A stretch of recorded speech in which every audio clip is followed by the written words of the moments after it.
মশলা বলে না। তুই বেঞ্চের উপরই দাঁড়িয়ে থাক। স্যার আমি একটা প্রশ্ন করব। তুই আবার কি প্রশ্ন করবি? প্রতিদিন বেঞ্চের উপর দাঁড়িয়ে থাকিস, আবার প্রশ্ন কিসের তোর? স্যার কালুও তো বেঞ্চের উপর দাঁড়িয়ে আছে, ও প্রশ্ন করলো, তাহলে আমি করব না কেন? নে নে তাড়াতাড়ি বল, কি প্রশ্ন বলবি বল।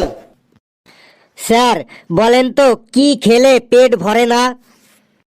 উত্তরটা তুই বলে দে। স্যার কসম খেলে পেট ভরে না। পেদানি খেলেও কিন্তু পেট ভরে না। যদি পেদানি না খেতে চাস তাহলে চুপচাপ দাঁড়িয়ে থাক।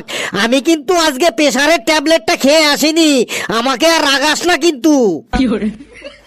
নে তোদের ইতিহাস থেকে কয়েকটা প্রশ্ন করি। পেশি বলতো, ভাস্কো দা গামা ভারতে তার প্রথম পা রাখার পর কি করেছিলেন? স্যার ভাস্কো দা গামা ভারতে তার প্রথম পাটা রাখার পর দ্বিতীয় পাটা রেখেছিলেন। তুইও বেঞ্চের উপর দাঁড়া ওদের মতো।